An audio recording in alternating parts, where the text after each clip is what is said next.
భాష ఒకసారి చెప్తే 100 సార్లు చెప్పినట్టే సూపర్ స్టార్ రజనీకాంత్ గారి కలెక్షన్ వర్షం అల్టిమేట్ ఇంకా కొనసాగుతూనే ఉంది. 3 days కలెక్షన్ చూసుకున్నట్లయితే ఓవరాల్ నెట్ 161 కోట్లు, ఫోర్త్ డే 36 కోట్లు నెట్ కలెక్ట్ చేసి ఓవరాల్ 197 కోట్ల వరకు నెట్ కలెక్ట్ చేసి పెట్టింది.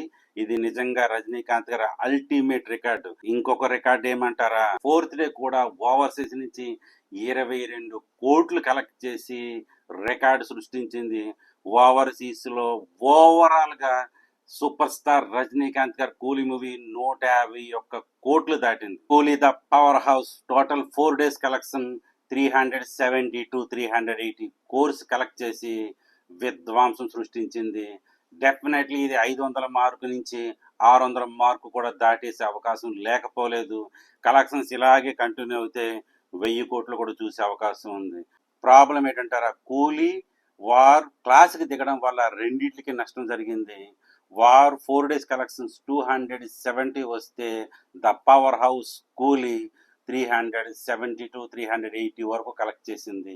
నిజంగా రెండు సినిమాలకి చాలా నష్టమే జరిగింది క్లాష్ వల్ల. మనం క్లాష్ కోసం ఎంత మాట్లాడుకున్నా తక్కువ అవుతుంది అది. ఎందుకంటే లెజెండ్స్ ఇద్దరు హీరోల్ని, ఇక్కడ లెజెండ్స్ ఒక 6 హీరోలు తీసుకుని కోట్ల రూపాయలు ఇన్వెస్ట్మెంట్ చేసి క్లాస్కి దిగుతూ నష్టాల పాలవుతున్నారంటే ఈ ప్రొడ్యూసర్లని, ఈ డిస్ట్రిబ్యూటర్స్ ని ఏమనుకోవాలి అసలు బురకాయ లేని ఆలోచనలు ఎలా చేస్తున్నారో నాకైతే అర్థం కావట్లేదు.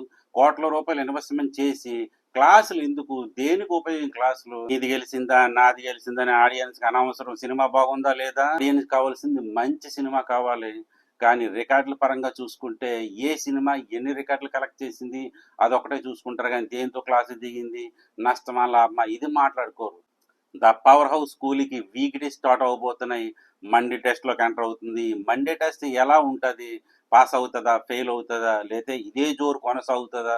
4 days రజనీకాంత్ గారి mania, the Lokesh Kanagaraj power house కాపాడింది.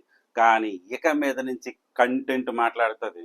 కంటెంట్ ప్రజలకు నచ్చితే రికార్డుల వర్షం కురిపిస్తారు, కలెక్షన్స్ విధ్వంసం సృష్టిస్తారు. కానీ కంటెంట్ సరిగ్గా లేకపోతే రికార్డులు కలెక్షన్స్ ఎలాగున్నా థియేటర్కి ఆడియన్స్ రావడమే తగ్గించేస్తారు. మరి కంటెంట్ కరెక్ట్గా ఉన్న సినిమా ఎలా రన్ అవుతుందో ఆల్రెడీ మీకు చూసాము, చాలా సినిమాలు ప్రూవ్ చేసుకున్నాయి. మరి లోకేష్ కనకరాజ్ మార్క్ అయితే ఫస్ట్ హాఫ్లో విధ్వంసం సృష్టించాడు, ప్రతి క్యారెక్టర్ని చక్కగా బిల్డ్ చేశాడు. కానీ సెకండ్ హాఫ్లోనే కొంచెం అటు ఇటు అనిపించింది. కానీ మనం పూర్తిగా సినిమాను విమర్శించే హక్కు మనకు లేదు. వాళ్ళ ఒపీనియన్ ఎలా ఉంటుందో, వాళ్ళు ఏం ఆలోచిస్తున్నారో దాన్ని ప్రజెంట్ చేస్తారు. కానీ మనం ఖాళీగా కూర్చుని చూస్తూ అది బాగోలేదు, ఇది బాగోలేదు, లిప్ సింక్ లేదు, లలాగా ఇలాగా, ఇది కామెడీగా ఉంది, అది కామెడీగా ఉందని చెప్పేసి మనం వెటకారాలు ఆడుతూ సినిమాని మనం డౌన్ ఫాల్ చేయడానికి మనం ప్రయత్నం చేస్తూ ఉంటాము. ఈ 4 days కలెక్షన్స్ విధ్వంసం అని చెప్పాలి. మరి మండే టెస్ట్ ఎలా ఉంటుందో ఈవినింగ్ నైట్ చూద్దాం. మరి ఇది ఇక్కడికి నా రివ్యూ నచ్చితే లైక్ చేయండి, షేర్ చేయండి, కామెంట్ చేయండి. Thank you so much. Bye.